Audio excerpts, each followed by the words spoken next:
বিশ্বে শিমুল আলুর উৎপাদনে ভিয়েতনাম এখন তৃতীয়। চীনা ভাষায় ফসলটিকে বলে মুসু, ইংরেজিতে কাসাভা। দেশটিতে আগে এই আলু চাষে ব্যবহার করা হতো পুরনো চাষাবাদ পদ্ধতি, এতে বাড়ছিল না ফলন। সাম্প্রতিক বছরগুলোয় চীনের কারিগরি সহযোগিতায় ভিয়েতনামের শিমুল আলু বা মুসু এখন পৌঁছাতে পেরেছে বিশ্ববাজারে।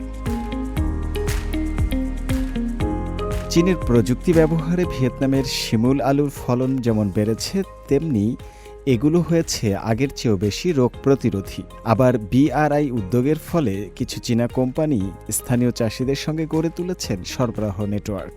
ভিয়েতনামের স্থানীয় চাষিরা দীর্ঘদিন পুরনো রোপণ কৌশল অনুসরণ করতেন, এতে কাঙ্ক্ষিত ফল তারা পেতেন না। প্রথমত ফসলের ফলন কম ছিল, কারণ চাষিরা যে জাতগুলোর চাষ করত তা ভালো ছিল না। আমরা এই অঞ্চলে বেশ কয়েকটি উন্নত জাত এনেছি, এগুলো কীটপতঙ্গ প্রতিরোধী। দ্বিতীয়ত স্থানীয় কৃষকরা বিস্তৃত কৃষি পদ্ধতি গ্রহণ করেছিলেন। তারা রোপণের জায়গা ঠিকভাবে নিয়ন্ত্রণ করতে পারতেন না, কোথাও ঘন কোথাও কম, এতেও কম ফলন হতো। কৃষকরাও শিমুল আলু চাষে উৎসাহ পেত না। চীনা সহায়তা আসার পর পরিস্থিতি বদলে যেতে শুরু করে। 1950 সালে চীনের সঙ্গে কূটনৈতিক সম্পর্ক স্থাপনের পর গত 2 দশক ধরে গতি পেয়েছে কৃষি সহযোগিতা। চীনা কোম্পানিগুলো ভিয়েতনামে এনেছে প্রচুর প্রযুক্তিগত দক্ষতা এবং বিনিয়োগ।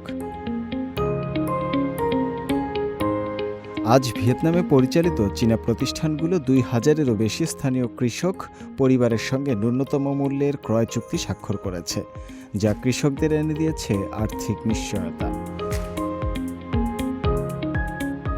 জাতিসংঘের খাদ্য ও কৃষি সংস্থা এই শিমুল আলুকে খাদ্য নিরাপত্তার উৎস হিসেবে চিহ্নিত করেছে।